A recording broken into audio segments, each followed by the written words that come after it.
Welcome to the ICCG webinar podcast theme, Optimizing Business Growth.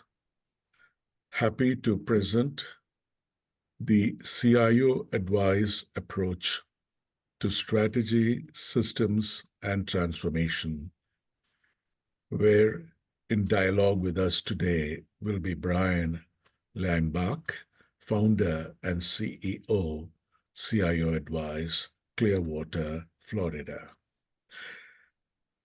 Welcome to our webinar and podcast series, Transform to Lead, Brian. Great to be here, Bella. Thanks for inviting me.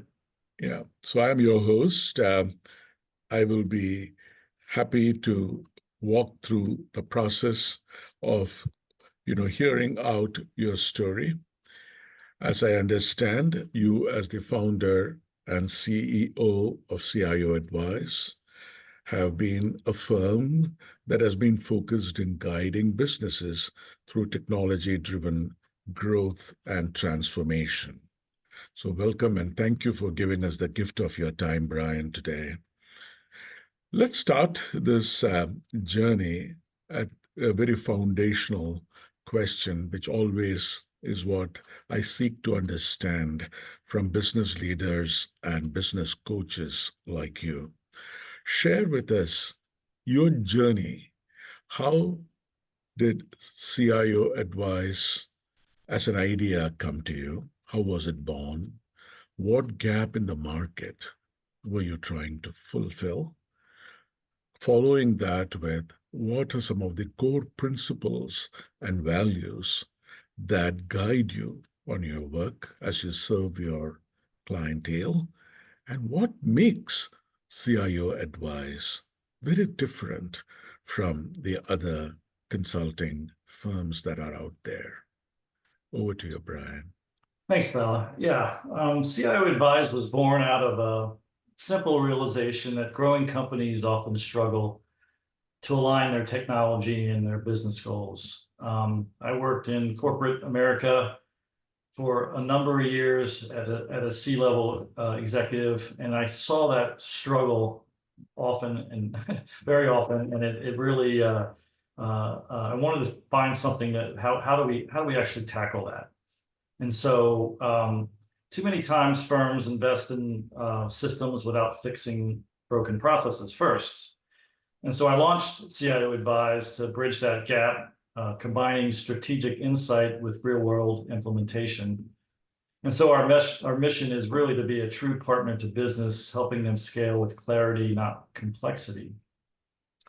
The market gap that we're trying to fill is really mid-sized companies that don't have access to a strategic CIO or CTO, especially during periods of growth or transformation.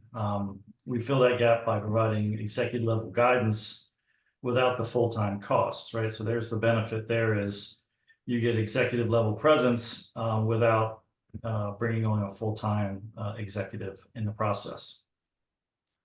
Some of our core principles in guiding our work today is, we like to lead by listening, right? Because if we understand your business first, then we have a better shot at tackling those business problems, but also recommending technology solutions that can help the company. And so if I don't know, I'll sell you software all day long, but if I don't know your business, I could sell you the wrong software. So our principles are pretty simple. Be honest, be strategic, and always align tech decisions to business goals. And so I think the last part of your question is what makes us different from traditional consulting firms, and that is that we're not tied to any specific software vendor, so we're truly objective. Also, we combine executive strategy with hands-on delivery. We don't just hand over a report, we actually get in the process of helping you execute the vision. We become a partner with you in your business and a trusted partner. And because we understand your business, we understand how you make money and the intricacies of your business, we become a really true partner with them. Yeah, that's very insightful, Brian. Thank you. It really highlights the need for a trusted, independent, advisors in today's business environment, especially for growing organizations, as you rightly said, navigating very complex business decisions.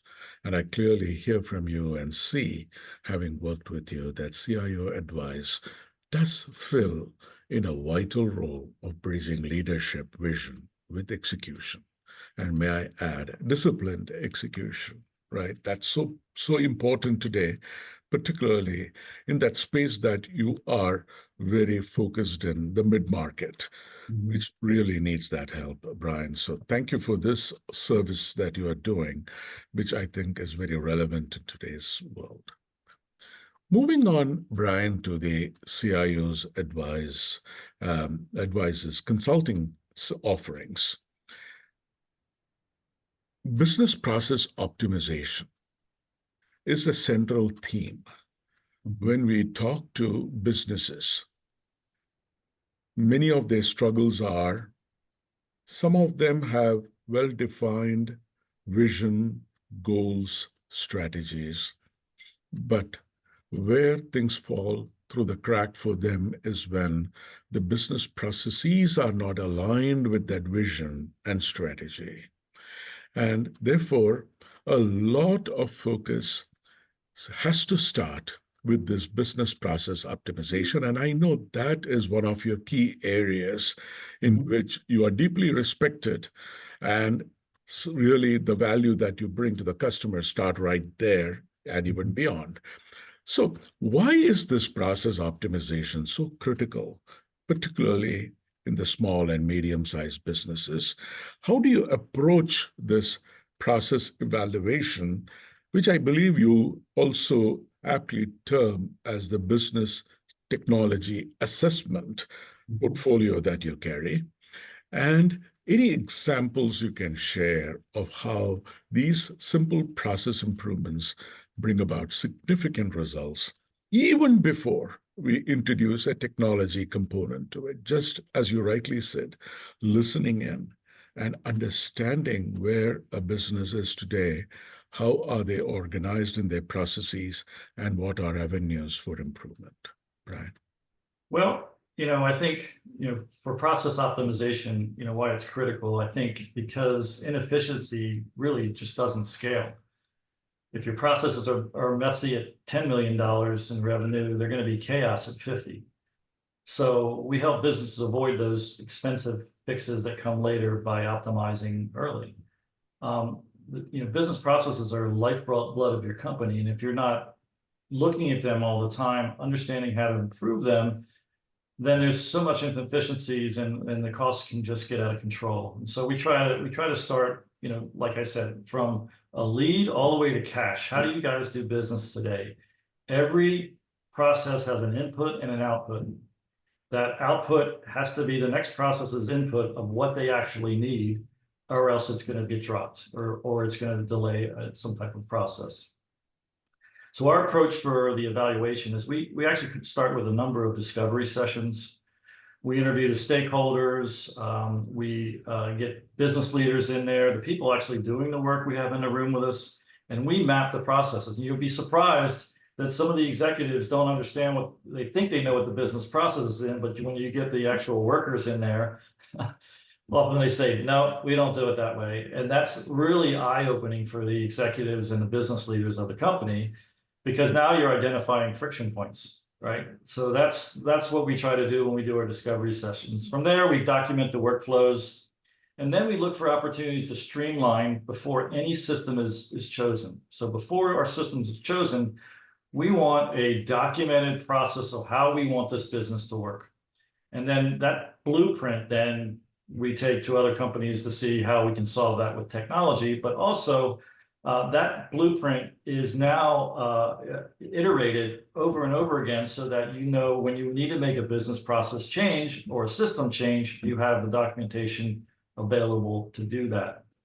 Some examples, like you said, is simple improvements. We had one client, a commercial contractor, was duplicating entries across 3 systems. They're putting all this information into manual spreadsheets and trying to share an update, and that was their financial package. And we really eliminated that by just having some standard project tracking methods and some systems in place, we saved them probably 30 hours a week before we even touched any software. So that's the kind of things that this business process optimization actually generates. It really generates efficiencies, but also exposes those inefficiencies that you may not know of. Yeah. Brian, one of the interesting things, based on how we got to know about CIO Advice and your client engagement, a couple of takeaways for me which stood out, particularly as we engage in our consulting world with many business process advisory firms, management consulting firms like yours. But a couple of things that stood out for me from the approach that CIO Advice takes is you have this number one is you bring in your assessment a leadership and a client relationship component of every business. And then also equally important, the human capital alignment across key business functions. Because ultimately, irrespective of everything, people matter. It's all about our human capital in every business, right? And you also have created this service maturity model assessment. I really love that, the way you defined from when you look through the lens after listening to the business processes during your discovery process, you are actually, in a way, defining from a level 1 to a level 5 that organization in terms of their service maturity model. Mm-hmm. And you are identifying areas for improvement. And that's encompassing leadership, strategy, human capital, and the different departments, right? Would you like to elaborate a little more about this service maturity model assessment as you Yeah. apply it? See, I think it's a very brilliant model you have got, Brian. There. Yeah, I wish I could take credit for it, but we've done this model many times, really trying to evaluate what stage a company is in. If you look like a typical capability and maturity model, it has those 5 stages where you go from infancy all the way to optimization. And so we look at each one of those stages and evaluate where the company is today, because that's how we can objectively look at a company and say, how efficient are you, or how mature are you in your processes, right? And so as we come in and do all of our process optimization, we start shifting the company to a next level, to another tier of service providing to their clients. And so we like to use that model to show them, okay, here's where you are today, but if you execute on these certain things, you can go to your right. And as we continue this process, and we bring in systems, we will do another evaluation, say, okay, now we're at level 3. This is awesome. You can either say that's good enough for us, or we want to invest in more. We want to get more efficient. And so that's what that capability maturity model comes in to play. And it really has been effective for our clients because they don't look at their business from a maturity perspective. Yeah. They're just trying to get product in and out the door, right? Yeah. Yeah, no, that's fantastic. And I think that is a very interesting approach, which I think enables executive ownership, leadership of a business to really, connect the dots, if you will, from a business optimization and transformation standpoint. So that's and if they have a board of directors, it's excellent. We actually go and help them present to the board. Right. Hey, we're going to get better. This is how we're going to do it. And the board loves that too, because it's measured, right? Yeah. That's fantastic, Brian. Keep doing more of it. More power to you. Okay. Brian, technology is an enabler, but it's not everything. It's the clarity and discipline around the processes that sets the foundation, which you just alluded to. What stood out also is your firm's focus on aligning process improvements with business outcomes, not just, aligning to a checklist of systems features that need to be addressed, but you clearly focused on business outcomes. And the way we connected together a year ago, as you are aware, Brian, for a client engagement with CIO Advise was for leading a ERP system evaluation and selection, Yep. post the business process optimization engagement already done by you. And so you really then got to the next stage of your advisory service to your clients, which is evaluating and selecting enterprise systems apt for the business. One side does not fit all. So you really look at it from a lens of what will now be the right solution for this particular client of mine, because now you are their trusted advisor. They're looking upon you to be the friend, philosopher, guide to take you through, right? So once the business processes are streamlined, selecting the right technology system becomes the next challenge. And that's one area where many businesses stumble. So you come in as CIO Advise with your approach for selection, advice and evaluation. And how do you, in that process, also balance between the client's needs, budget, and scalability when advising on the ERP and other systems needs for your clients? And last but not the least is any guidance for small and medium businesses that are outgrowing tools like QuickBooks or legacy CRMs, example. How can they approach this transition, Brian, with your experience? So our approach to system selection is really a structured approach. We have a scorecard that we use. We define the business requirements and give them a weight of importance to the client itself. From then, we assign priorities. You went through this process with Acumatica, but we bring the vendors in to score themselves. Like here's the business functionality the client's looking for. From a 1 to 5, how do you rate yourself? And then we have, then we'll validate those claims with you. We'll have follow-up sessions, as you know. But then it's really an objective, data-driven decision. Okay, so we weighted those. You guys scored it, and so the highest things that are most important to them are weighted the highest, and so we get a objective data score, and we can look and see where your weaknesses are and where your strengths are.